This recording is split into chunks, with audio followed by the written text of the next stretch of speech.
ஆடி மாதத்தை பீடை மாதம் என்று நம் முன்னோர்கள் ஒதுக்கி இந்த மாதத்தில் அனைத்து சுபகாரியங்களும் தவிர்க்கப்படும். அதே சமயம் ஆடி மாதத்தை பக்தி மாதம் என்றும் ஆன்மீக செயல்களில் ஈடுபட ஏற்ற மாதம் என்றும் கருதினர். ஆனால் இம்மாதத்தில் ஆடி 18 மட்டும் விதிவிலக்கு. அந்நாளில் பத்திர பதிவு, புதுமனை புகுவிழா, கிரக பிரவேசம், நிச்சயதார்த்தம் போன்ற சுப காரியங்களை செய்வது, ஏதேனும் சுபகாரிய பேச்சுவார்த்தை செய்யலாம் என முன்னோர்கள் கருதினர். ஆடி பெருக்கன்று செய்யப்படும் செயல்கள் அனைத்தும் பன்மடங்கு பெருகும் என்பது நம்பிக்கை.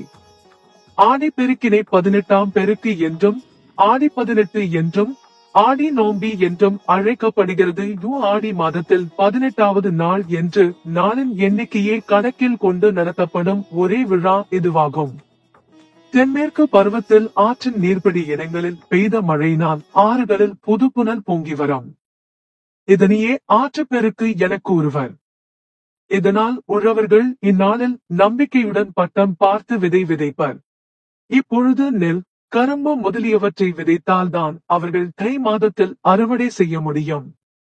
அதற்கு வற்றா நதிகளை தங்கள் தெய்வமாக போற்றி மகிழ்ந்து பூசைகள் செய்து பின் உழவு வேலையை தொடங்குவார்கள்.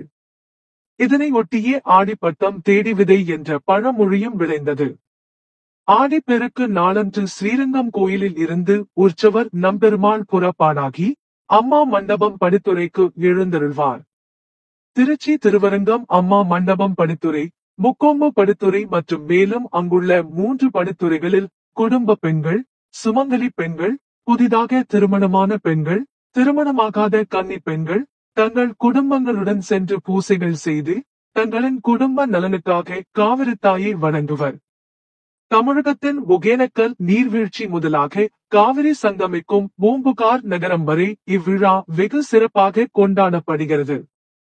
மேட்டூர் அணை, பவானி கூடுதுறை, ஈரோடு, பரமத்தி, குளித்தலை, திருச்சி, தஞ்சாவூர், திருவையாறு, கும்பகோணம், மயிலாடுதுறை, பூம்புகார் ஆகிய இடங்களில் மக்கள் ஆற்றங்கரைகளில் கூடி ஆற்று பெருக்கை கண்டு களிப்பர்.